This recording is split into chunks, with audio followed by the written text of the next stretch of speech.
Well, hey there, everybody, and welcome to another episode of the Rate the Record podcast, episode 38. Wow. Just inching towards 40. We're getting there. God. Oh my God. I can feel the wrinkles already. Whew.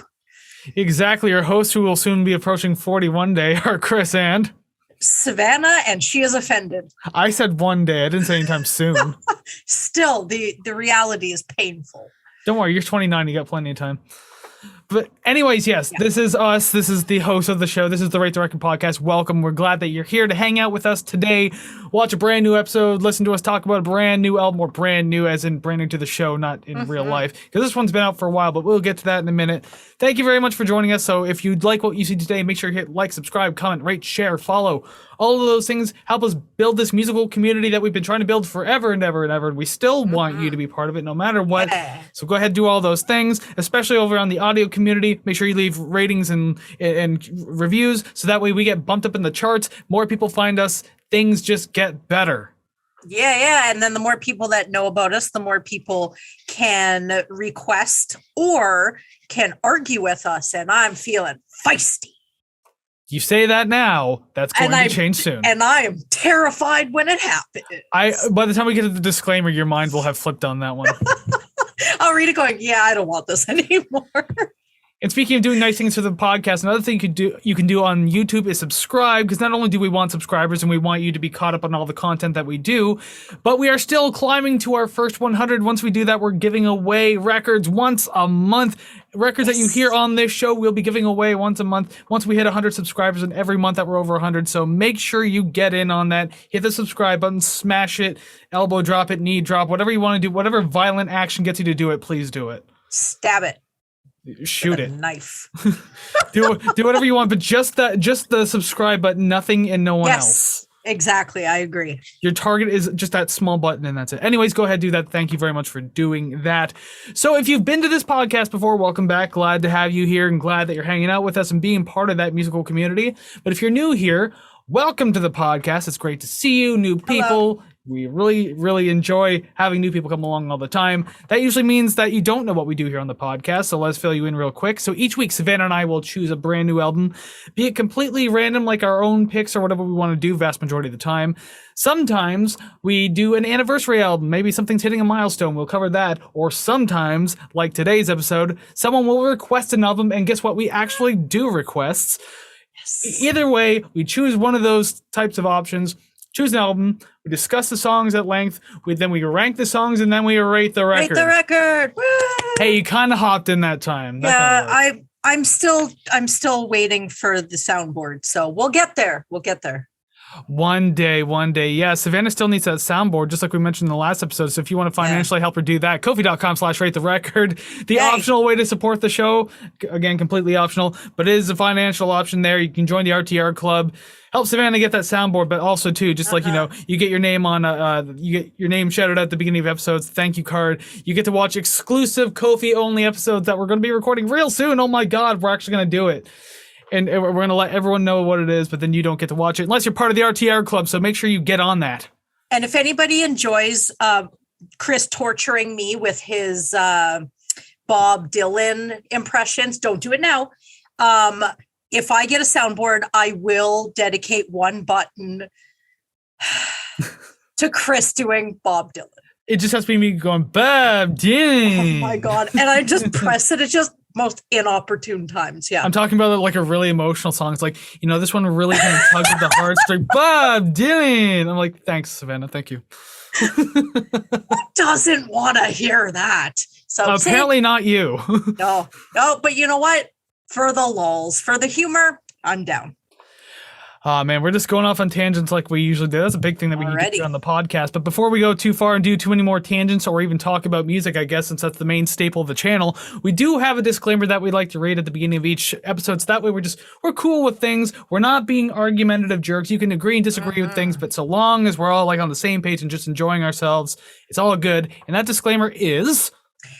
The following thoughts and opinions we're going to discuss on Rate the Record regarding this album are strictly of our own personal interests. We are not professional music reviewers. We are simply two friends having fun, discussing, and listening to music. We encourage respectful discussion and friendly banter of each episode, but we do not condone and will not tolerate bullying or belligerence based on the opinions of ourselves or others. This podcast is a casual and for fun project, and you're welcome to take what we say regarding the albums we rate with a grain of salt. Yes. I tried to do something funny with a chip clip, and then it just hurt my nose, and so I regret doing it.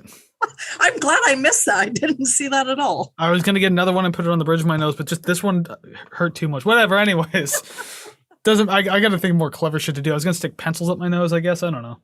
Oh, yeah. Just take those little mini packets of salt and just put them on your tongue when I say that. There you go. I suppose so. I'll find something fun to do one day, but until then, we have to get through another episode. And today's episode, as we mentioned before, is a request. It is a request for Tomahawk's self-titled album, as requested by listener Nick, as he wants to be called. And as I say your name, I get gassy. There we go. You get a belch with your name and everything. That's how much we like you. As per usual. I got to mention, too, Tomahawk self-titled album. Fun fact, this is the first request we've gotten where I've actually had it in our schedule lineup, and it was going to be like down the way in like fall. But because it was requested, it gets bumped to the front of the line, so here we are now. Perfect. I love it how this happens. Woo! Thank you for requesting an album that I chose. Yes, and I can't say thank you or curse you until we get through the ratings, because it's kind of going to spoil something, so... Yeah, I mean, even like one word could like lean you in one direction or the other, so we gotta be very careful, very slippery. You gotta wait. So when it comes to Tomahawk, usually, or not just Tomahawk, but the album request thing in general, which you can do at ratetherecord.ca, by the way, or the description down below, either or, request an album, and we'll by all means do it, just like Nick did for Tomahawk's self-titled album. And in those request forms, we usually ask, like, why you requested this and everything like that, blah, blah, blah, just a general insight as to why you chose this particular album. He didn't give us much to read, but that's okay. You don't really need to type much at all if you don't want to. Type as much or as little as you want. He just simply says it's one of the few concept albums that he really got into. He lists his favorite songs, and I'll say them now because he doesn't technically rank them. His favorite songs are 101 North Point Click and Sweet Smell of Success. Cool. And you will know how much we like those songs very soon. But first, we actually have to tell everyone else who's not Nick about the band, because he knows all about Tomahawk by now. I'd most likely assume so. So if you don't know who Tomahawk is, well, Tomahawk is a supergroup that formed in 1999 after frontman Mike Patton. Yes, Mike Patton's third appearance on the Rate the Record podcast. Oh my God. We're fangirling way too hard on this guy. We might as well just call it Rate the Record featuring Mike Patton. Rate the Patton Project. That's the new podcast we're doing. Exactly. There you go. Yeah, they formed in 1999 after frontman Mike Patton and guitarist Duane Denison of the band Jesus Lizard. They met at a Mr. Bungle concert in Nashville in 1999. Interesting. The band also consists of drummer John Stanier of the band Helmet and Kevin Rutmanis, who played for Cows and Melvins. Ooh, interesting. I saw you pointing to the screen. Do you got a note there? No. You said Helmet. I was like, oh, I know them. Oh, yes. Well, this is the drummer for Helmet is in this band. Cool. But Rutmanis would eventually be replaced after the band's second album, Mick Gas, in 2003, and they would eventually bring on fellow Mr. Bungle member Trevor Dunn in 2013 after the band had gone on a hiatus in 2007. So, but although Rutmanis is the bassist on this album, though. So the band would release their self-titled debut in October 2001 under Ipecac Recordings, a label co-founded by Patton and Greg Workman, I think. Yeah, something like that. It's a weird name. But anyways, yeah, they co-founded the label together. The album was produced by Joe Funderburk. God, all these long names. It was never picked up too high on any of the charts, with its highest peak being number 20 on the US independent album charts. AllMusic gave it a 4 out of 5 stars, and it was given 3 out of 4 stars by the Boston Herald. No true singles were ever released from this album, but amongst fans, the song God Hates a Coward and Pop One tend to be treated as such. That says a lot. You can tell, yes. You can definitely tell. There's a few tracks on here that could have acted as singles too, like aside from those two. But I mean, yeah. I guess we'll have to find out when we get there, huh? Mm-hmm. Or as I usually say, we'll get there when we get there. We might as well get there now because we're at the beginning of the album. We can just start discussing this. Okay, so Tomahawk self-titled album and track number 1, Flashback. So the first image that I got when it started was you're laying in bed and someone's just walking in with pots and pans and they're just clanging them, and then the alarm goes off, and it's pretty much one of those, I forget what it's, a sleep paralysis, when you're just there and then you've got like this voice just singing to you, but you're just looking up at this figure. That's what I got. It's not as menacing as that seems, but the music kind of has like this sort of darker, menacing-y tone to it, which I really enjoyed. Realistically, that tone kind of comes across the entire album. I enjoyed it. And I guess that's kind of the idea of where this whole concept album idea comes from, which I told you just off camera that I've been listening to this album for quite a while and I didn't know it was a concept album. Maybe it is too. I don't know. I couldn't find anything on it, but there does seem to be some connections going on through this album. So maybe it's just something I never knew. Because kind of on what you were saying too, I said that the song feels like some sort of hypnotherapy session. Yeah. The intro with like the high plucked guitar and cymbals are just like kind of putting you in like this dreamlike sequence, kind of putting you under a little bit. And the verses are like a psychiatrist unlocking some sort of like memories. And the chorus itself is like trauma relived in those dreams. Because obviously it's like very kind of like aggressive, snarling kind of vocal from Mike Patton in there, and like the music gets heavier. Yeah. I do like the differences between the verses and the chorus. The verse is obviously much quieter, as I said, and like much more like kind of a drifting feeling, whereas like again the chorus is just like an amped up, louder version of it. So it's good at keeping like this kind of it's good at keeping a consistent narrative while also kind of like portraying a different emotion. So I thought that was really cool, really well done. And again, it feels like it kind of does this through the entire album. And it's generally a great start to the album too. Like good energy, kind of gives you a sense of what you're in for. I definitely agree. It is a good intro song. I was kind of unsure about this one at the beginning. The more that I was listening to it, it's kind of like I know what to expect just within the confines of the song. So it was just sort of easier for me to digest the more and more I was listening to it. Just a general note before even starting this album, I think I kind of expected something a little harder and screamier. I'm not sure why. I don't know if it's just the band name, if it was just sort of knowing sort of some of, I don't know, maybe it's not even knowing some of the other members in the band, but it's just, I kind of had a thought it would be a little heavier. I was very pleasantly surprised that it wasn't, because it definitely sort of 180'd me, and that was cool.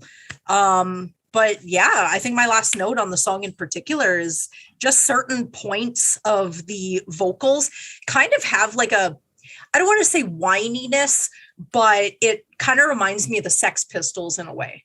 Just little bits of it just kind of poked out at me. And I mean, that's not a bad thing. I would have never thought to make that comparison. I guess I just didn't hear it. And also, I'm not like super familiar with the Sex Pistols. Like I've heard their music, obviously, but like I'm just not super high enough on it to be able to say, oh yes, I hear what you're saying. Because I just well, I've heard probably just as much as you, but hearing it, I just kind of pictured that. So I don't know, might be completely in left field, but I said it, it's on record. So at me if you want. And you got to rate that record. Anyways, whatever. A pun with our name in it. We don't ever do that. So that's new. That's new for the show. Yeah, I don't really have much else to say either. It's a good start to the album. And like, we already kind of mentioned with the concept album, like these tones will kind of flow through the album. And maybe I don't have them in my notes, but I'll try to pick up on them as I go through. Mm-hmm. So the second song now is 101 North. I really love the like chuggy groove that kind of gets the song started. I thought that was really cool. There's a lot of anxiety in this track, kind of like there was in the last one. So there you go with that thematic thing kind of building again. You have like the higher, more melodic voice portions of the verse. Just they have this feeling of like uncertainty and unease to them, which is really cool. And the lower, almost like snarling vocals in the other part of the verse are just like menacing, although kind of still relatively subdued. So it's pretty interesting in that sense. Okay, now I did say not even 2 minutes ago, at me if you want. Okay, don't at me at this point. When Specific this adding. Yeah, with this one point. When this song started, it sounded like Weezer's Hash Pipe at the very beginning. That's all I could hear. Like, I heard it a couple more times and like it disappeared. It kind of comes and goes, but definitely there. Albums were released the same year, so who knows? Maybe it was just a thing of the time. This is definitely on brand for me. When the vocals come in, all I thought was deep. So down for that. Oh, I'm so down for it. And I feel like this song would have been a single. As I said before, chances are there's quite a few songs on this album that would work as singles. Oh yeah. Like the one I'm most familiar with that acted most of the singles, God Hates a Coward. Like everyone tends to know that. Like if you've heard Tomahawk, chances are the very first song you heard was God Hates a Coward. Yeah. Because there's like a live version of it that they do in like this in-studio performance that's actually really cool. I really like watching it too. Interesting. Mike Patton's his gas mask microphone that he just slides over his face, and that's what gives it like that megaphone effect. Oh. I don't know if he does it for this album. He might actually use a megaphone, but like for live performances, he has this like gas mask he pulls down in front of his face. Interesting. I never would have thought of that. Yeah, it's pretty cool. Cool. So yeah, like continuing on with like kind of like this tension and anxiety feelings in the song, everything like that. Like there's a lot of dissonance in the chorus, and it kind of just really amplifies those feelings on display, which is actually really cool. It's effective and well done, so I thought that was great. Even though it's brief and you might miss it the first time, but just go back and listen to it. You could definitely hear it.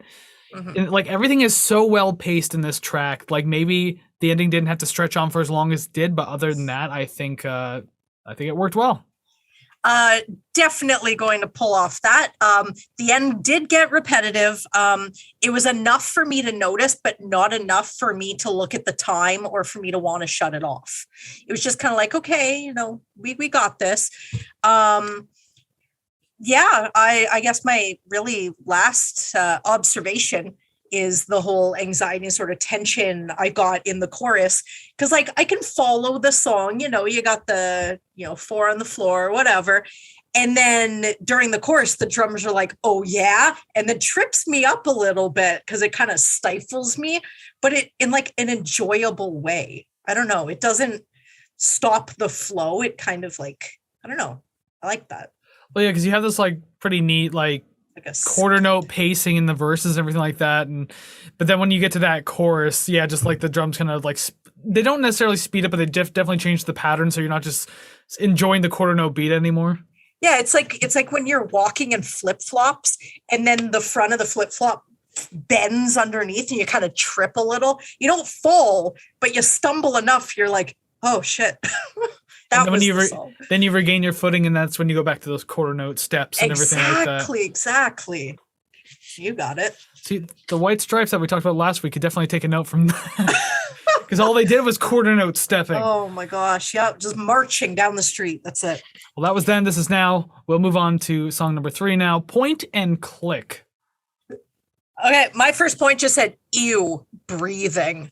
Not a fan of the breathing, but I'm looking past it. I kind of felt like this song could have been an album opener as well. I think it's cool when you kind of have multiple songs in the album that you could really put them anywhere and it would make sense. I feel like that makes for a pretty good song. It doesn't really rely on the one before it or the after, or the one after it to kind of, mold it, I guess. To me, I feel like the music is like ambiguous enough that you wouldn't know what to expect going forward. So having it as a opening track is like you're listening to it going, okay, I have to listen to track 2 to really get the idea. Mm-hmm. I guess this could have started as an opener, although I guess just like thematically and lyrically, Flashback works well because again, if it is like indeed like that therapy session, you're kind of going under and like reliving all these traumas. I feel like each one of these songs is a certain trauma in this like hypnotic state. Yeah, I could be completely off on that. I actually don't know. I'm guessing out my ass because I didn't even really read up on it. But that's what it seems like to me. Like every song is a different situation that has happened in this person's life, and they're just kind of reliving it at some point. So yeah, with this one, like you can say this about a lot of the tracks on this album, but there's like a lot of reverb on the instruments, especially in the beginning of this one too. Mm-hmm. And it made me feel like I just walked into just the way it sounded makes me feel like I walked into like a dingy, wet alleyway. A wet one. Yeah, it's kind of like it's like the steam coming out of the pipes and like water dripping, like it maybe just rained or something like that. Yeah, and the water dripping on a pipe is like making the music. It's like a musical. It's like Cats. Yeah, and then you have like the crooked camera shots from like the back corner of the alley looking down as you're walking through, like it's kind of barely lit and stuff like that. I 100% can picture this. And just the way like Patton sings too, like his very low voice, like they're scumbags. Like he's kind of like he's narrating you through this alley right now. He's pointing out like every corner, like these are all the people that we have here. Welcome. I wish that I had this this image while listening to it, because I feel like it's making that much better. I'm surprised you didn't consider you're usually the one with like the mental imagery of songs, and you're like, I'm not on drugs, but I didn't get a lot of imagery from this album. Wow, like it gave me a lot. Aside from the first song, yeah. There's a few more songs where I literally describe mental imagery that I get from this too. It's like complete role reversal without even discussing it. Yeah, and it's not me, so now I get to see what's in your head. This is nice. I'll make a note about the breathing too, like the heavy breathing, like that's between the verses and everything like that. I feel like he must have done that and passed out during like a couple of different takes. Yeah. Because like I literally paused it and tried doing it myself, and it's just. He's also doing it like this 3-3-2 pattern, like 1 2 3 1 2 3 1 2 1 2 3 1 2 3, and like so I'm trying to breathe like that, and not only is that difficult enough, but then like just constantly in and out that fast. I'm just like, start slow to breaths. See dots, start to see stars. You start to see shapes and colors all around your face. Pop, pop, pop, pop. Yeah, like I feel like he must have passed out at least once while doing takes. He feels like he had to. My God. The atmosphere of the chorus is really fascinating to me. It's like so smooth and flowing, but yet it still has like this again underlying tension that's kind of been like drifting through all like each track so far. And so like you can't really take that like comfort feeling at like face value, or not comfort, but like the smooth flowing feeling, I guess. Mm-hmm. I do love how much darker the second verse is too. Like the first one's still pretty dark, but like it gets darker in the second one because there's the addition of these like minor progressing strings behind the vocals that kind of like works really well to add like a lot more, again, mental imagery. Yeah. And the ending did feel a little abrupt on this one, even being 3 minutes and 9 seconds. Like I feel like they could have probably worked up a better ending for it, but it was just kind of really quick. You're floating through this song and then just suddenly done. I don't know, like it could have used another 20-30 seconds to wrap it up. Yeah. I can see that. I'm going to comment on Mike Patton's deep singing voice just one more time today. I know we're only 3 tracks in, but I swear to God, I don't mention it again. This is probably why I really like Typo Negative. Peter Steele. Oh my God, I love them so much. But it's just every single time, it's just, there's always this threshold. And once you just kind of go below that, I'm just like, oh my God, I am a melted stick of butter, please. This is beautiful. I really like the strings, synths, whatever, filling up the empty space and how they just aren't prominent through the whole song. It's just, I like when it's sort of split. I guess if there's more than one chorus, there's something that's in the second chorus that's not in the first and third, or vice versa, where you get one in the last that you didn't hear. Even with verses, you add something, but not for the sake of adding it. It's not overwhelming the whole song. I like that a lot. It to me, it just shows care and attention. And I like that. I don't even think this is a real term, but it's going to make sense anyways. It's like intelligent layering. Yeah. Where it's just like, you want like the second verse to sound different from the first, but you don't want to like go overboard with it and like have like this shredding solo behind the vocals. Like you don't need that, but like you can add like just a bit more of string or synth section or something like that. Maybe a few more soundscapes that kind of like push around in the background somewhere, just to kind of like really up up the game here and just like get you to feel more the second time around. Yeah, or even like you're saying, like a guitar solo. It's like, even if something's like a guitar's plucking in the background, it's like a slightly different riff. It's enough that, maybe the riff was there the first time, but it's something different and it catches your attention because you notice that it's different. And I like that.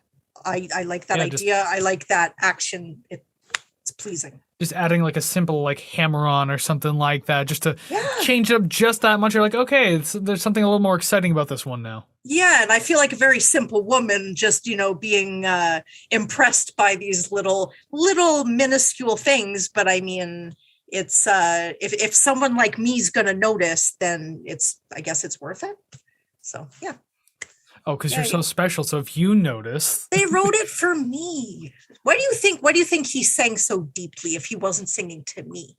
I was only 13, but he was still singing to me. In a song like this too, that's concerning. Yeah, well, he's a weird guy, I'm sure. I bet he's a very nice guy. There, I'll be the positive one. I bet he's a very nice man. And he's a nice Mike Patton. Anyways. Okay, we'll move on. Song number 4, the unofficial single of the album, in my opinion. God Hates a Coward. I've known about the song like longer than I've known about Tomahawk as a band, because like I heard this is one of those ones that my friend was playing in the background a long time ago, and I just happened to hear it and was like, that was a pretty cool song. Yeah. But yeah, like, so aside from like the megaphone delivery, again, live performance, he pulls down the gas mask, but this one I think is just definitely a megaphone or something. Megaphone, that's what I'm gonna say.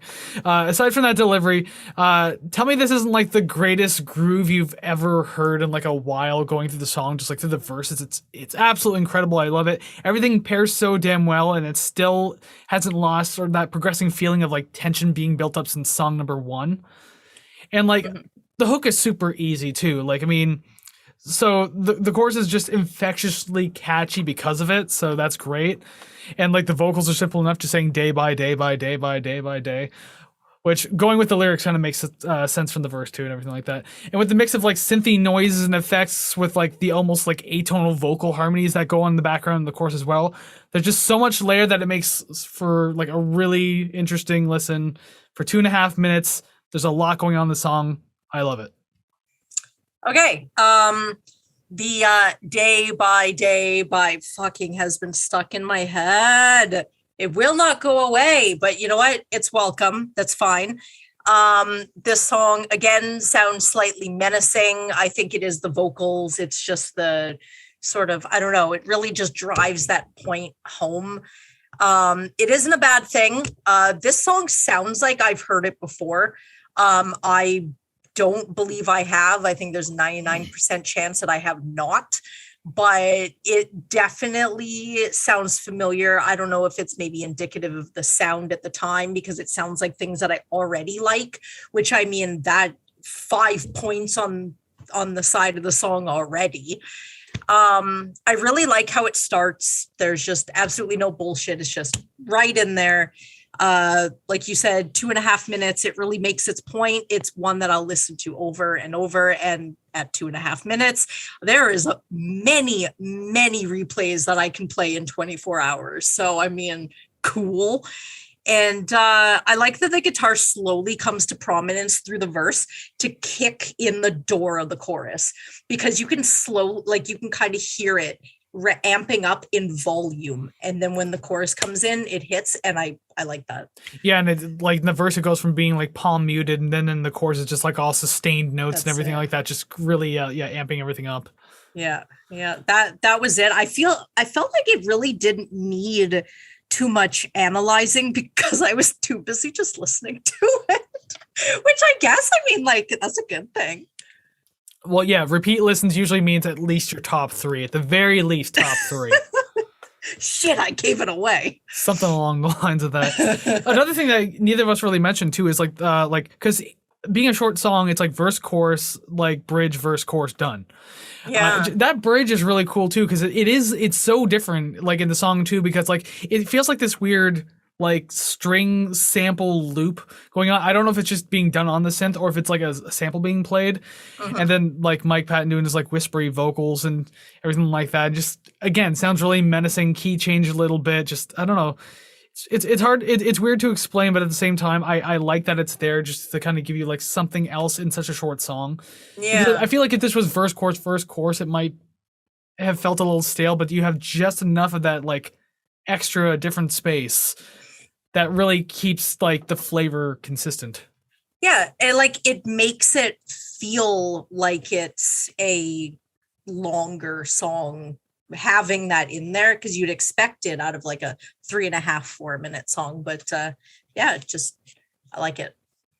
I can't say anything else. We have so many more to review, and I don't want to give it away. Well, we only really have 8 songs, so it's not so many more. I mean, last week we had 16 with the White Stripes. Please murder me. I was saying that was your damn fault. I know. That's why. Just cut me out. That's it. That's it. Can't cut you out. We got to keep going. We have other songs to do. And we'll just move on now then. So song number 5, the other quote unquote single of the album, although I think God Hates a Coward's more to the single, Pop 1. I was on edge the entire front half because I knew something was to come. There was no way that this song could just keep going at the pace it was. I was like, something, there's that punch has to come. I was not disappointed at all because it definitely arrived. I like the slow and deliberate vocals in contrast to the heavier middle section. Definitely worth the wait. Surprise, I really like the bass forward structure of the song. Super down. I'm digging it. And the line, "This beat could win me a Grammy," is catchy as fuck. And even after just one listen, I recognize the song, which doesn't happen often because sometimes you got to kind of listen to a couple times before you really piece it together. But I heard the song literally one time. And then when the second time came, I was singing to it. And I think that's fucking sweet. It's rad, man. Unfortunate news, this beat did not win him a Grammy. Oh, I can imagine. How unfortunate. It's rigged anyways. Fuck the Grammys. Yeah. But yeah, the change in mood, especially with the first portion of the song here as compared to God Hates a Coward, that just gives me whiplash because we just came off a very increasing growing chorus in God Hates a Coward to immediately come to this kind of calmer pause and everything like that at the beginning of this one. So yeah, it straight up gave me whiplash. I love how flowy and I like how flowy the synth is and how reliant the verse is on it. It gives it something of a different feel while still continuing the narrative of sound and emotion that's already been going on for the last 4 tracks already. So again, that sound theme at the very least is still there. All this tension and anxiety, which again leads me to believe this is just reliving certain traumas or something along the lines of that. So I think one of the coolest parts about the song too, even though I had to look it up lyrically, it's listed as a bridge because I need to know exactly what the hell I was listening to. But yeah, that middle portion where you can't really understand the vocals at all because it's that megaphone thing again. Yeah. And the bass is just kind of riding on that, just the eighth notes all the way through, just on the couple notes there, but just strumming and everything like that. I thought that was really cool. That just awesome progression and flow to that entire part. And this weird, I think it's a guitar crescendo, but I don't think it's a crescendo because I don't think the volume increases too much. I think it's just kind of I'm not even certain how to describe it, but so I just call it a guitar crescendo anyways. Mm-hmm. Throughout the entire section, I thought that was really cool. It's the perfect addition just to kind of texturize the song a little more and just add more atmosphere. I think it's fantastic. Again, just with that tension and anxiety, it's there. It's always there, and they're so good at continuing it. It's just one of the best textures in the entire song and completely necessary and welcome. So yeah, I there's a lot of good things I could say about the song, but just that bridge alone was fantastic for me enjoying this. Mm-hmm. I got nothing else. Yeah. No worries. Then we move on to number 6, The Sweet Smell of Success. Okay, so this is where it kind of lost me briefly. I don't know. It just, this one didn't stick with me as much as the others. It was kind of harder to latch onto, I guess. For me, it kind of pumped the brakes, but I really enjoyed the last 2 songs. So it was just sort of, I don't know, it kind of, I don't want to say it killed it because I don't want to offend the song. It's just personal choice. Yeah, I don't know. It wasn't bad. It wasn't my favorite. It was kind of hard to review only because I think I was in that mindset of I just want more of what I just heard. So it's anything in comparison, I'm I don't want it. I don't want it. So, I mean, preliminarily apologize for any offense anyone takes. I'm sorry, Nick. But it was very straightforward, no real surprises, but that was it. They all can't be winners, but the last two, they were. Well, there you go. Again, kind of spoiling your rankings a little bit there. Yeah, that's fine. You know what? I'll tell you anyways at some point. I would say you're going to have to. That's the whole point of the podcast. Yeah. Okay, you don't have to remind me why I'm here every week, You do, because if you always say you don't even remember my name, so I have to remind you the premise of the podcast. No, you don't have to remind me on camera. I text you beforehand to ask you. It's supposed to be hush hush. I do nothing but call you out. So I mean, that's also the premise of the podcast. Call out Savannah on her shit. 38 episodes later, this is factual. Yeah, I know. Now it's just it's a gag, running gag now. Oh, anyways, is that how you describe it? Okay. Yes, it's a work shoot. Anyways, okay, keep going. All right. So the sweet smell of success. The reverb on everything in this track kind of makes it feel way more dreamy, but in a kind of a creepy way too. So I actually really like it for that sense too. Creepy. There's a lot of creepy in this album too, just the way it's presented. Again, dreamlike, fucking hypnotherapy, living trauma. This is what I'm guessing the themes are. They have to be. Yeah. And then you have Patton's cartoony but quiet and alluring vocals, and it's just a way to be narrated through this whole sequence. So I thought that was an interesting choice to sing like that. The chorus feels like this straightforward rock progression. But the sound is really expansive and everything just sounds so good in it. But again, we have those oh wait, no, that's the chorus is expansive. I was gonna say the megaphone vocals come back again because they do in the middle of the track. That's where I'm thinking of. But honestly, that part's a lot of fun to me. I really do like it. It kind of came out of left field considering what the song had given you up to that point. There's quite a lot of it to take in that you might not catch on the first listen or two. So me having been able to have listened to the song many times in the past, I've started to catch on to more and more, and so I really start to enjoy it. I mean, you got this bouncy groove with distorted drums. You have this almost breathing synth panning between speakers, everything like that. I thought that was a really cool layer to add. And the straightforward chug style of the guitars and bass, all backing again Patton's megaphone style vocals, just kind of makes it feel like the dream just took a really sudden turn, but then again dreams usually do that anyway, so I mean it fits thematically again, so I think that's really cool. And I do like how this song has taken you in a couple of different directions, everything like that. It keeps it really interesting given its runtime, which is 3 minutes and 49 seconds, so a typical length song. It's not too long, not abrupt, and everything works in it, so I really like it. Yay. I had to take a minute there. Just word salad. Yep. I feel like I don't know if I'm getting better for cutting back on it or getting worse for it. I think I'm getting worse. It's a word coleslaw. Yeah, it goes from salad to slaw to just straight up pudding. That's just when I'm slurring everything at that point. Ew, coleslaw pudding. No, the evolution of the food goes from salad to coleslaw to pudding. I'm just imagining you're just getting different bowls of things. Ew. I'm just imagining just taking a salad and then just whipping it to smaller pieces, and then that's coleslaw, and then the coleslaw, and then you just pretty much pulverize it until it's just liquid coleslaw. Until it looks like the coleslaw at KFC. Gross, yeah. That literally looks like plant food. Yeah, that is your brain. It is just KFC coleslaw. And it's a good thing we are not sponsored by KFC, or else we'd lose our sponsorship immediately. I will take payments in double downs, thank you. Oh, we're not getting it now. Might have to look at McDonald's or Wendy's or something like that. But anyways, we'll move on now to song number 7, Sir. Yes, Sir. I like the pickup in the progression now because the last one was a little slower, so the progression comes back in this one. The palm muting with the mysterious and whispered vocals are building that tense atmosphere back up again, so I thought that was a really cool thing to be done. There's also what sounds like a distant fuzzy kick drum in the verse. It's kind of in the back somewhere, but it's just that very light accent that kind of catches your attention every once in a while. Whatever it is, it's nice. It's a nice little touch to have in the background, adding more texture. So again, just that intelligent layering.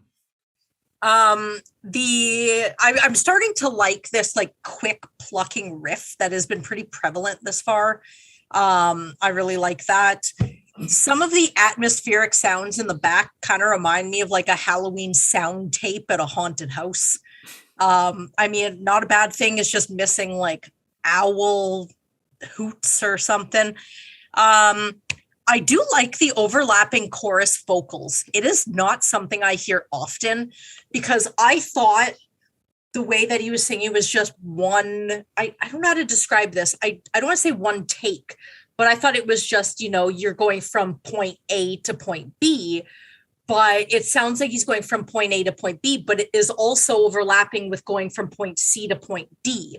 But it's like, I can't describe it without actually playing. And I'm starting to realize that all of my descriptions of, this part here and that part there doesn't give you any fucking help at all if you can't hear it. And I can't recreate it with my mouth. So, I mean, either suck it up and listen to the song or I'm just going to stop doing it. But the overlapping chorus, freaking sweet. I liked it. It was good. And actually, my next note was about the chorus too. So yeah, there was definitely like a background singer on that too. Yeah. Because in the left speaker, the vocals are saying "say yes, sir," and then in this speaker here, the other speaker says "sir, yes, sir." Yeah. So that's what kind of keeps like going back and forth. Yeah. Yeah. It sounded weird, but it's like if you can it's like one of those magic eye puzzles where it's like you just have to focus on one thing and then it sticks out at you. Yeah, I do like the way the phrasing is separated. It actually works really well in this case. So good job on being creative in that. Because like I'm pretty sure like it's probably an easy line to write, but to compose it in that way that it's going to come out in the mix like that, that's going to be a pain in the ass to put together properly. Yeah, it sounded great. I mean, I only have a couple more notes for this song and I'll plow through with them. The bridge was a nice touch, and in a 2-minute song, throwing a bridge in made it feel longer. I did mention this a couple songs ago. Definitely wrote it down for this one. It felt much longer than it was, which awesome. I like that. My only negative for this one, again, not a fan of the whispering, but the yelling that follows sort of counteracts it. Just too many mouth noises that should be kept personal. Just not a fan of that, but you know what? It's not the whole thing and it's not ASMR, so thank God. It's just Mike Patton utilizing all of his vocal talents, including just the weird mouth sounds. Well, if he sticks his finger in his cheek and goes, then you know what? I'll be impressed. And that's the only mouth sound I will accept. I'm sure he could do that with 4 fingers in his mouth, do it at the same time and make a very loud pop. He'd probably rip his flesh mask off and he'd be like some sort of demon robot or something. He could do anything, anytime, anywhere. He'll be there. Just some sort of alien god being from another planet or something like that. You never know. Yeah, the song is super short. It's like only 2 minutes and 10 seconds. That's what it is. Despite being super short, though, it's funny because I felt like the bulk of this song's idea was already out by the minute 30 mark. Oh, really? So it's short enough so I won't fold it, but I don't know. Just like anything beyond 130 is just like, it feels like you're just kind of like looping back when you didn't have to at this point. Yeah. Unless you want to do something completely different, like take the song a bit of a different direction and then revisit a little later. But I don't know, just the way it's structured now, it feels like it could have just been done a lot sooner. But again, I won't fold it. It's already a short enough track, so what are you going to do? I can see that. Not even mad. All right, so song number 8, we are like more than officially on side B by now. Jockstrap. I was blah, blah, words and things. I was pleasantly surprised by this one. I thought it was going to be another slow track, but I really should learn to expect the unexpected. It really built up some tension at the beginning, and it was definitely perpetuated by the guitar. There's just so much here that makes my brain tingle. Okay. Like I felt like there were spiders in my spine. The slide guitar, the drums as an umbrella term for the whole song. I down for it. It's all just bouncy and airy, and I like it. And it's the first one that didn't feel like it was going to murder me, where I didn't have to watch over my shoulder. So I like that. It was solid, super solid. Excellent. Yeah. Yeah, with this one, you might as well just put a check mark. Just go ahead.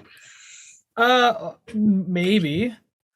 We'll see about that, because I said that there's like this weird descending kind of synthy noise happening in the beginning that really just keeps piling onto this dream snare situation. Just another one of these things that kind of keeps building in thematically.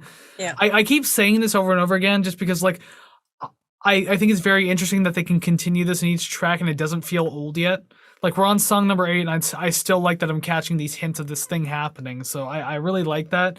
Yeah. It's interesting the vocals paired with the bass melodically, because you only hear that in like the guitar doing that with the vocals, like in most rock tracks and everything like that. But granted, Mike Patton singing in his lower register for that particular part, so I guess it makes more sense. Yeah, look at you. I know you said you wouldn't. I know you said you wouldn't mention his low vocals again. Don't worry, I just did. I could tell that my eyes closed a good 30% and started nodding. Yeah, audio listener, Savannah just went to a different world for a minute there. I'm back now. I'm back. Whew. See, once again, calling you out, just pulling you back down to earth here. It sucks here. I really want to be back up in heaven. Thank you. Yeah, he's using his lower register, so it matches doing the bass a lot better and everything like that, so that's fine. The chorus feels like this honky-tonk type of rock progression. I don't know, that's the best way I could describe it. My only issue is that the vocals are mixed a little too hard into the right speaker, and that and paired with the idea that it's like super distorted as well. Yeah. It made me wince every once in a while. Like, I'm not super sensitive to the sound, but like it was just so much in that one of my muscle in the earphone here that I was just like, oh, what a weird choice to want to mix it like that. Interesting. It is cool how they switch up those vocal pairings though, because eventually he goes to a higher register and like matches with the guitar. So I like how he kind of does like both of those. I thought that was really neat. And then the bass is just kind of like riding a rhythm at that point. So that was really cool. Good job of making it feel different while still feeling the same, I guess. I have nothing. I feel like I don't even know. All I'm thinking about is his deep vocals. And I already said I wasn't going to say another goddamn thing about it, but now I'm stuck on that idea. And oh my God, it's just so good. The saga of Mike Patton making Savannah weak continues. Oh my God. It's just, like I said, there's this threshold and he just dips below it. And I'm just like, please just serenade me to my death. That's all I want. But yeah, that was it for this song. I guess the last real small note is, I guess that false ending was kind of nice because it just sort of dipped down. I was like, oh, it's over. Oh, it's coming back for a couple bars. I'm like, all right, I like this. This is cool. So it wasn't annoying that it was sort of a minor false finish. It was actually kind of pleasing because I was like, yeah, a little bit more of this. But then it ended and then I was kind of pissed that it was over. Granted, though, it was 3 minutes and 51 seconds, so it's not like you were lacking in content. I'm greedy. Give me more. Apparently. Just give you more Mike Patton. I guess we'll have to do like Phantomas, Faith No More, Peeping Tom. We're going to have to do the whole fucking 9 yards here. I've actually listened to the real thing front to back multiple times. So, I mean, that's finally one that I can go, yeah, I've actually heard this before. Excellent. You're getting there. Yeah. And half of Angel Dust. I just have not listened to the other half yet. Half's better than none, I suppose. Alrighty then. So we'll move on to song number 9, like the interlude of the album, more or less, I guess. Cul-de-sac. You first, please. Yeah, I suppose we've been going first for a little while now. Like, it sounds like this. Here's more mental imagery for you. It sounds like this song is being played out of an old tin can radio at an old gas station in the middle of nowhere. Yeah. The song doesn't give you too much on its very minimal production. Like, you get your vocals, you get your acoustic guitar with like background vocals as well. But like, again, it's all done in this like very high pass kind of tinny way. Song works as an interlude, but again, just doesn't give you much to go on. So I don't really know what else to say about it. They really like that vocal processor setting or whatever that is. Maybe it's toned down megaphone. I liked it. I noticed that they do. I do like the bright percussion and guitar sort of helping the vocals become or appear less menacing, although there's, I don't recall there being really any words to it. It's just vocalizing.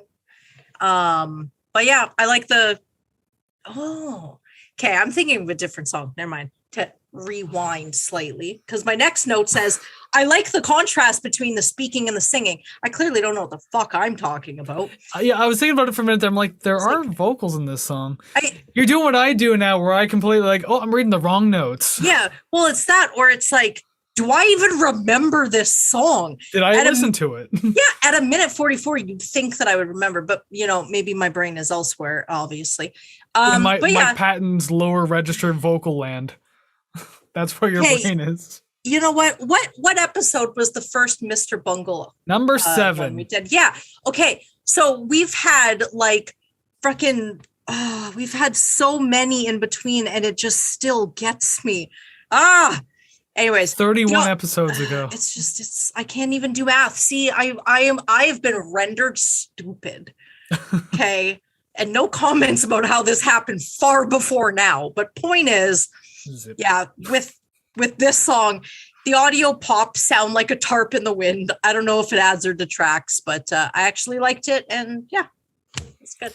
It sounds like the kind of song that you would hear like pulling up to a gas station before you ended up at the Hewitt house in the Texas Chainsaw Massacre. I don't know if I've seen that. Maybe y'all got any gas? Hello, and there's like only that one guy there, but he's like super psycho. Anyways, that's just the movie. You can go watch that. That's fine. It's one of my favorite classic horror movies of all time. All my favorite horror movies are just like home videos. Oh yeah, that works too. I haven't seen them, but I'll just nod and agree. Yep. All right, so now song number 10. I don't even know if I can pronounce this correctly. Malocchio. Isn't it like Pinocchio? So it's like Malocchio. That's a thing too. Malocchio. Anyways, you can correct me in the comments if you want. That's fine, because I realistically should have looked this up. Yep. I won't say anything, but we have an album coming up in a few albums where I literally have to learn how to pronounce every single song on the album. That's going to be a lot of fun. Oh yeah. I'm not even going to try and help. No, I'll look up the English. Never mind. Okay. Anyways, Malocchio. Anyways, we're gonna call it a bunch of different things, but that's the song we're on now, number 10. By far the best use of crunchy bass anywhere on this album. God damn, such a cool riff on a dark but bouncy groove. Again, like that pops up a lot in this album too. Like dark bouncy grooves, very fun. Yeah. Like I don't know, they just got such a way with like making these fun little tracks, but also having them be very dark. I like the 16th note guitar plucking in the verse that kind of comes in every once in a while. It just like pauses, goes, pause, goes, like all that kind of thing. I love that. Tonally and sonically, it fits so well with the atmosphere of the track, so I thought that was fantastic. It's an odd choice to completely high pass the entire course. Maybe thematically it works, but I feel like it took some of the edge away from the song. Maybe that's just me, but I don't know. Yeah, just the fact that like, I don't know, the bass kind of disappears for a bit. It's like, well, that's kind of takes me out of it a little bit. It's hard for me to suspend my disbelief now, you know? I like the aggressive bridges or refrains, either or, whatever it's called, I guess. Something of a weird choice to transition song sections, but it does sound really good. I like that. So yeah, decent song for side B. So your comment about the bass, very first thing I wrote was more growling bass. And at this point, I don't know if this was requested for you or for me because awesome. I like the, I guess the organ, spooky, definitely with the theme of spooky. I do like how the guitar feels like it's taking a back seat, but it's not completely gone. It just knows what's best for the song and it doesn't plow through the idea. It's like, oh, you want to take this? Okay, I'll just come in where I'm needed, which is awesome. I heavy respect for guitar players that don't have too big of an ego to just sort of let the song breathe or just live on its own without completely fucking suffocating it. Yeah, which has happened in a couple that we've done and I've noticed, and it's just too much. Just back off a little bit. The song was growing on me, but it was kind of hard to get into. So, I mean, I think that's one of those ones where it just deserves repeat listens, maybe a little bit more than others. And to me, it kind of felt like it was a little longer than it actually was, because it only clocks in at like 2:45, 2:40. So. Yeah, it's one of the again shorter tracks, and there's actually quite a lot of short tracks. I think the longest one on here is like 5 minutes. We're already past that one. That's it. Yeah. Yeah, I don't know. I like the song, and I should have looked up how to pronounce the name, because I actually looked up what the hell it meant at the very least. And I think it's like an evil spirit, or like some sort of entity, or some sort of curse, something along the lines of that. So that could go with that spooky organ that you were hearing, I guess. Yeah. I like that. It's very haunted housey, but like not like kitschy or lame. Yeah. All right, so song number 11, another very menacing track, Honeymoon. You wouldn't guess by the name, but yeah, it's quite the dark track we got going on here too. Lots of cool synth work done in this track, and I really appreciate a lot of it. Like, you have like these strings, which again, probably just synth, and like this faint electronic pulsing sound in the verse that happens quietly in the background. It sounded so familiar to me, and it sounds like the exact same sound sample that they used in a song called Dissolved Girl by Massive Attack.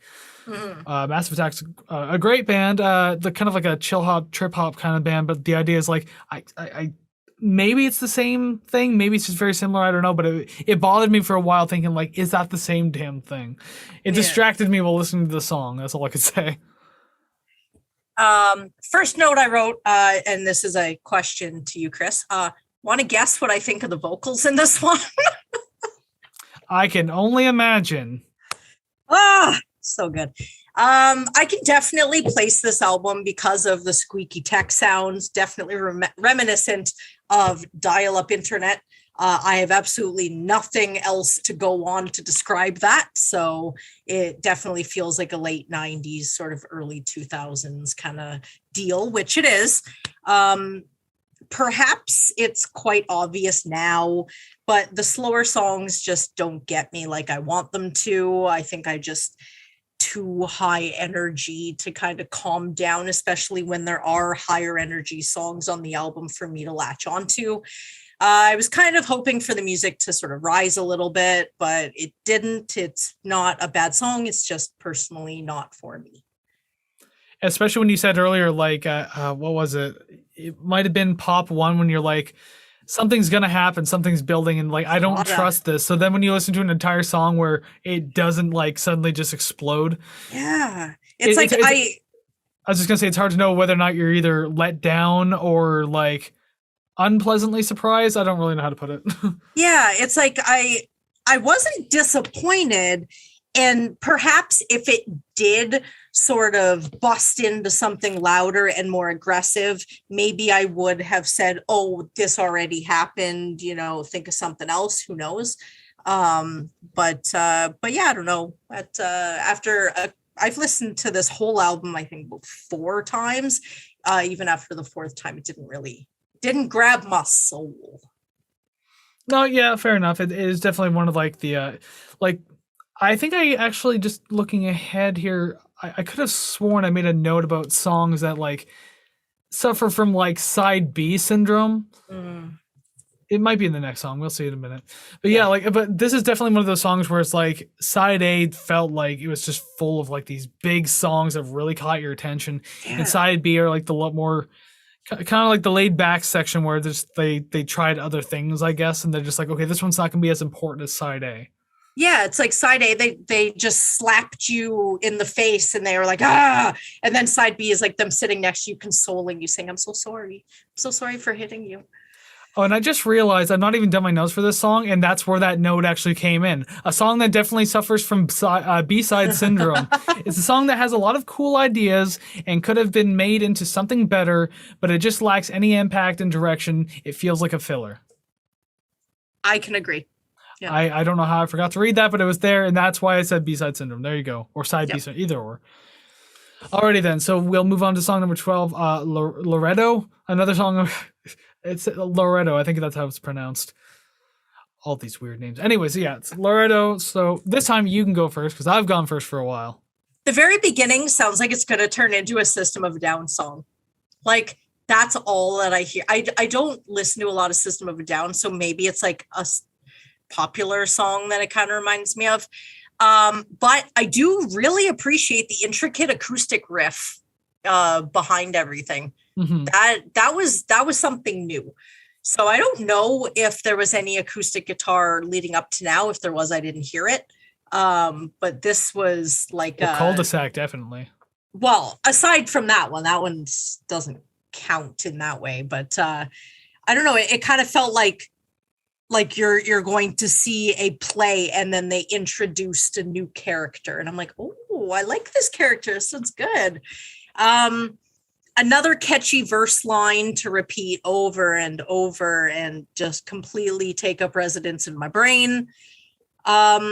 During the guitar solo, the bass makes me feel like I'm spinning in circles, disoriented. Like it's definitely disorienting. Oh yeah, it's a little dizzying. Well, especially with the hook of the cat in the bag in the river. Yeah. Oh my God.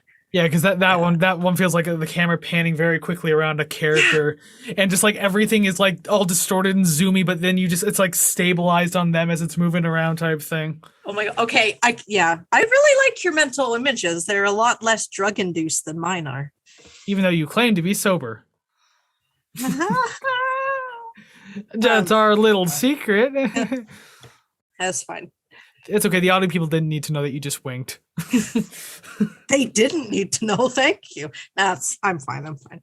So I also said that the strings in the acoustic like throughout the beginning sounded great, and still again with this tension and anxiety that just keeps going through this entire album. They've done so well at keeping it up to this point. Like the fact that again we're on the penultimate track of the album, and yet I'm still sitting here like, wow, these guys are just stretching this on way too long. It's like, no, that's not even the case. Mm-hmm. So I thought that was great. Like everything has more or less been flowing really nicely up to this point on the album, so that's fantastic. And then the hook of the cats in the bag, the bags in the river, that part's a lot of fun too. Very dark, very bouncy. That poor cat though. I like how it sounds all together, and the track sounds pretty good overall. Like the ending dragged just a bit, but it's definitely one of the bigger highlights of the B-side in my opinion. I agree. I definitely agree. I got nothing else. Nothing that I haven't already said in previous songs. I'm with only one track left. I'd like to say that I was pleasantly surprised, and I am actually very thankful that you introduced. Well, I was introduced to this. So according to you last week, I haven't shut up about this, and now you finally got to listen to it. Well, I mean, you called me out on the show, and you're like, I haven't talked about this a lot. Yeah, on camera, but behind, you're like, oh, like maybe we'll do Tomahawk, maybe this, or oh, maybe you'd like that. And I have a very hard time listening to new music. So even listening to this, even with your suggestion and the listener request, it's like, I don't know, like, I'll start it later. Then as soon as I started listening to the album, I was like, why didn't I start this a week ago? Like I missed an entire week of my life not listening to this. That's happened to you a few times on the show so far. We'd be like, oh my God, this album, where did this come from? I know. I need to have a little bit more faith. I'm working on it. That's all we can ask for at this point. 38 episodes in, that's all we can ask for. I know. Well, I know. I need to put this much effort into other parts of my life, but I mean, I'm starting with this. You got to start somewhere. Baby steps. It's all good. Mm-hmm. All right. So we'll move on to the final song on this album. I guess. Yes. Narcosis is the final song. Only 2 minutes and 39 seconds, though. It sounds like the kind of track you would acute more mental imagery. Here you go. I've jam-packed it today. Oh, I do have some for this, but not okay. Much. It sounds like the kind of track you would hear while in the desert while the sun is just absolutely pummeling you. Oh my God. Yeah. And considering that Narcosis is actually like a drowsy state produced after taking drugs, I actually had to look that up. This song does a good job of portraying that. Yeah. Because like really you kind of get a whole bunch of that. Like you have these like lazy descending sliding riffs kind of just going all over the place in its own little hypnotic way. I thought that was really cool. Very atmospheric track overall. Just you kind of drift through this one until with the last quarter when these like really compressed hits of like reverb drums just kind of snap you back to reality, because like it's very like encompassing in your headphones. And so like, but as soon as you hear that, like it just wakes you up a little bit. Interesting track, not a lot to go on. It's instrumental aside from Mike Patton whistling, and there's also like chanting, I guess, too. But yeah, like this is like the drug trip at the end of the album that should have been like your peyote trip in the middle of the album. Okay, so I only have a couple points. Like you said, it's really not much to really review. One, for the longest time, I would say maybe a couple days, I thought this song was called Necrosis. And then I read it again and went, that's not even close. What? Oh, wait, sorry, before you go on, I did that before when I thought a song was called something and it like didn't even make sense. Yeah, I think that might have been last week when I corrected. Well, no, that was the Indian Fever Forever thing. But there was one where like, I don't remember what it was, but it was like a word. I was like, my brain was telling me it was this. I'm like, that's not even a word though. But yet my brain convinced me it was real. I'm gonna have to like go back through clips and find that because like now it's bothering me to know what that was. Yeah, because I wrote down necrosis. Then I had to Google what necrosis was, and then I Googled what narcosis was. So same thing. I just wrote, is this what getting high in the Arizona desert is supposed to be like? The guitar bends are very off-putting along with the throat singing. And I think it is the perfect way to end an album. And I really enjoyed that. And you never really came out of this this hypnotic state that they put you in at the beginning of the album with flashback. Unless this is you coming out of that state. I don't know, but like I don't know, it feels like the story wasn't completed, or maybe he died in this whole traumatic state. I don't know. Yeah. Like you're going through all of these images because you're just so high.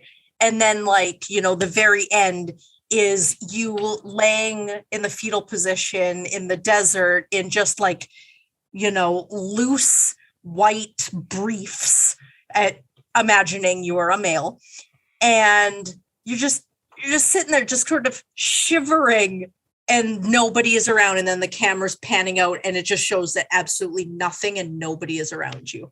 Oh, I was going to assume as the camera's panning out, you see these vultures circling above you. Oh my god, that's even more creepy. Ugh. I'm assuming that if you're in the fetal position in the desert shivering and like you're just kind of out of your mind, you're likely gonna die in that spot. Oh my god. But the vultures know that.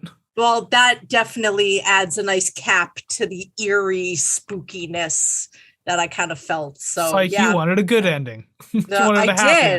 I did. And this one is, I don't know. It's off-putting. It's definitely a good end to a movie, good end to an album. It was a very off-putting album. Like even if you just go back and like read the lyrics too, like there's a lot of like weird, fucked up shit in these lyrics. Yeah. So there's definitely a story in there somewhere. I just got to do more research on exactly what it is. I think I'm probably on the right track with what my idea was, but it could be a little more than that. I don't know. Yeah. Well, whatever ending you wanted doesn't really matter because we are at the end anyways. We made it all the way there. We're at the end of this 13-track album, Tomahawk self-titled album. So thank you very much for getting all the way to the end of the album with us. We sure hope you enjoyed what we were talking about. And we know that you got opinions of your own that you want to share with us. So by all means, in the comments of wherever you're listening, video, audio, don't matter, or even over on our social medias at Rate the Record Podcast, Facebook, Twitter, Instagram, whatever. It's all on ratetherecord.ca. That's the important part. All the links are there. Just go to ratetherecord.ca. Let us know what you thought about this album. Oh, yes. And of course, Nick, thank you very much for requesting this album. It's been great. Yeah. We were going to do it, but you're the man for getting this done even earlier. So thank you for like pushing this to the front of the line for us here. Thank you for blessing my ears with this. I appreciate it very much. You've done a good service today. Just know that going forward, even if you're having a bad day, just remember you did a good thing for us. Damn right. And what's the whole saying about like, you know, pay it forward or something like that? So I won't. It's something good for us. So something's good will happen to him. Yeah, I wish nothing but the best for Nick. But I will not pay it forward. Hell no, that's too much effort. Yeah. You offer our listeners $10 all the time. You won't even do anything for him. Fine, $10. God. Well, I think he might prefer a better album rating, which we'll get to momentarily. But first, we have to rank the songs first. So above our heads, boom, graphics have changed. Our names, there are numbers, and those numbers need song titles. So again, Nick didn't give us any sort of ranking for this album, like for when it comes to like songs or the album itself. But you can only assume that he likes it enough. He gave us his top 3 songs at the very least, so we could see if we match with him. Mm-hmm. So I guess we'll go ahead and get this started with song number. Oh wait, before we start, let's see how many we're gonna match here. Just thinking, look at my sheet. I didn't mark everything. I have like 5 question marks. 4. We're gonna match 4. I am feeling brazen. And no, brazen was you last week saying that we're gonna get the 6th song correct, and then we were 0 for 16. Well, that was just foolish. I'm gonna say 4, and I'm gonna stand behind it. I'm gonna say 2, just because I don't know. After getting 0 for 16, I've lost a lot of faith in what we do. But the fact that I have 5 question marks, that's got to tell you something. There's 13 songs on the album, so I mean, yeah, pretty decent. I mean, you didn't say six question marks. Sorry. Well, I kind of missed the part where you didn't mention any of the X's, because you could have 6 question marks and 7 X's. So, but I still say 3 X's, and I forgot to mark the other ones. You know what? I'm still gonna say 4. Okay, that's fine. So 4 and 2. So now we'll get started with this. Number 13, cul-de-sac. Sweet Smell of Success. Wow. Yeah. Well, I mean, like with many other albums, I can't say all. None of these I hated. It's just you gotta rank them. But just some of the things we're seeing about some of the other songs, like wow, that's crazy. All right. Anyways, number 12, Narcosis. Honeymoon. Okay. Number 11. Here's one of those things that we do all the time. The one-offs. Number 11, Honeymoon. Malachino. Malocchio. Yeah. Close enough. Yeah, I don't even know. Oh yeah, I don't know why I just wrote down your answer, then immediately crossed it out. That just goes to show the kind of day that I'm having. I heard that too. Yeah, maybe if I remember in editing, I'll just amplify the scratching sound. Number 10, Jockstrap. Flashback. All right, number 9. Yes, that's right. Number 9, Sir, Yes, Sir. Narcosis. This isn't good. It is not. Number 8, Malocchio. Laredo. Dodge Laredo. Look at that. Number 7, Laredo. I fucking hate this. Point and Click. You know what you're really going to hate? Number 6, Point and Click. I hate you so much. I hate you for not getting it right. Cul-de-sac. I actually like that one. It's pretty good. Number 5, Flashback. Sir, yes, sir. Well, I mean, there is 2 more we can do, I believe. 3. 3. Oh, okay, 3. Well, let's see if this is one of them. Number 4, 101 North. Oh, thank God. You got one. Yes. Okay, that's kind of promising for the next ones, actually. So 101 North. Although it won't be this one. Number 3, Sweet Smell of Success. Pop 1. Pop 1. Look at that. Number 2, Pop 1. Oh my God. Oh my God. Jockstrap. Okay, well, this is a first then. This is a first. Our number 1's match for the first time in forever. Number 1, God Hates a Coward. God hates a coward. God Hates a Coward, son. You got a date with your VCR. Watch another action movie. Dream of Me. No. I'm going to write it out in full just because I'm so proud of it. What was there had to have been one where we matched number 1s since Daughters. Oh, yeah. Eagles was one of the ones I remember. Yeah. Yeah. I don't know if we've matched number 1 since Eagles, though, to be 100% honest. I'd have to go back through the charts. Yeah. Well, to be fair, Victim of Love is literally the best Eagles song you could ever hear, but this is my personal opinion. Yeah, I'll agree. I don't know every single Eagles song, but I can't imagine one better than that. Me neither. I just like that one so much that I can confidently and uneducatedly say that. Yeah, and here I thought you would like all the yacht rock songs better. Yeah. At me, Don Henley, I dare you. Well, I can only imagine you pissed Nick off for putting Sweet Smell of Success in last place. It was one of his favorites. But hey, all 3 of us got 101 North as one of our top favorites. Yeah. And you know what? He seems like a respectable guy that respects other people's opinions. And if not, well, you know what? Learn to be. Sorry. Well, we're going to find out just how much he respects opinions now as we get into the album rating, the final portion of the podcast. We're going to go ahead, transition screens, and we'll find out what happens next on Fox. Alrighty then, the album rating screen, the moment you've all been waiting for, because I mean, it's the literal name of our podcast, Rate the Record, and we're rating a record today, Tomahawk's self-titled album as requested by Nick. It needs to go somewhere on our big old prestigious list. Is it going to be shrunken down somewhere in the B section where it'll actually fit somewhere in a regular column? I guess we'll find out in just a minute. So I guess it's going to be like S tier. So I can only hope. But you have to tell me your score first because I went in the first last week. Okay, well, I didn't put it in the S tier, so 78.85. So close. Not bad at all. I figured you would like it enough that it was gonna get pretty high, so like that's actually not bad. Yeah. And I also noticed too, one thing that we don't do anymore that we did for a little while is we try to do like a margin of error thing of like your score and my score and what the differential would be. Oh yeah. We're gonna have to start bringing that back. Because really, oh my god, that's so difficult. Maybe so, but this one would have been really damn good because my score came out to 80.38. So I A tiered it, you B plus it, or I A minus it, but still, regardless, and that's a really, really close margin because that comes to 79.61%. We have ourselves yet another B tier album. Oh my god. God damn it. Just there's so many of them, but now it's going to be shrunken down enough that I can start doing this second row here. It's going to be great. But where does 79.61 fit on this list? Oh, it is dead first in the B column. Yeah, I figured because 79.61's a pretty high score. Yeah, Cynic was 78.12. So, I mean, it beats it by 1.5. Not bad. I'll take that. I really like Cynic, but I mean, Tomahawk obviously also very... Also, I think I personally rated Cynic higher, but still, group score, that's what matters here, and it is another B-tier album. Nick, we hope you're happy with that. You should be, because it is now... It's dethroned Kate Bush as the highest-rated listener-requested album we have so far on the show. Yeah!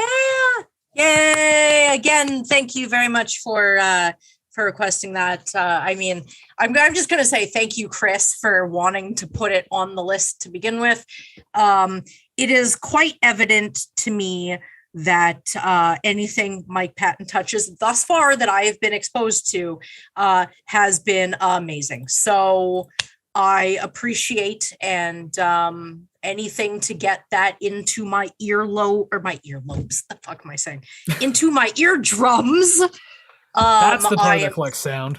I am super down for. So I thank you. And I know if anyone's watched my new music review videos, I'm like, oh, this one's going on the playlist. This one's going on. All of this shit has gone on my playlist. Like all this album, all on the playlist. Well, you know what that means. Phantomas, here we come. Don't know what to expect with that. I'm just assuming. Ooh, I don't even know. Phantom of the Opera, but all in Italian. Oh, usually I complain about like how many B tier albums we get since like, you know, we have so many of them, but the idea is whatever. We have something to top the B tier right now, B plus. I was gonna say Thomas as in Phantomas, but no, it's Tomahawk, the other Mike Patton project that we just listened to today, and their self-titled album. That's what is there now. I guess dethroning Cynic out of that position. No controversy this time like Tool and Bungle. Oh my God, no. This it deserves to be top of this tier. Well, fuck it. It deserves to be this tier or higher. But you know what? I am pleased with where it is. Okay, before we actually wrap this up, I want to do a little fun fact because that just reminded me actually. So when goddamn, not Phantomas, Tomahawk. I don't know why that name's on my tongue now. But Get your mind straight. Tomahawk, when they first released their album, they started touring. They opened for Tool, like back in the latter Alice days, and I can only imagine how awesome that show was. But apparently, people back then didn't think so because the Tool crowds weren't very nice to Tomahawk, and Tomahawk frequently got booed at the concerts. Now, imagine the album that you just listened to, and then people booing it at a concert.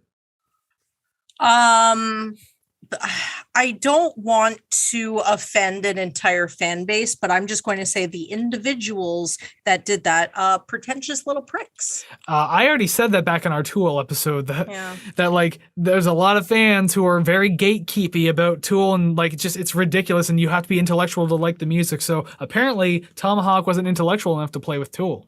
Yeah, when I saw Tool in 2019, Killing Joke opened for them.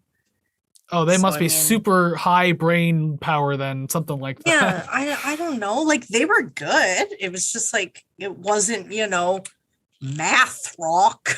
Like, I don't know. And here I thought that like Patton fans and Tool were a decent crossover, but apparently not. I learned that little fact earlier today, so that was really interesting to read up on. I was like, really, who the fuck would boo? But anyways. Let's hope that the decades have sort of softened. With the legacy that both Maynard James Keenan and Mike Patton have now, I would certainly think that if that tour ever happened again, people would be in love. Oh, hell yeah. I would. So we are at the end of the show now. So thank you very much for joining us and making it all the way to the end. We truly appreciate you being here with us. If you liked what you've seen today, make sure you hit like, subscribe, rate, share, follow, comment.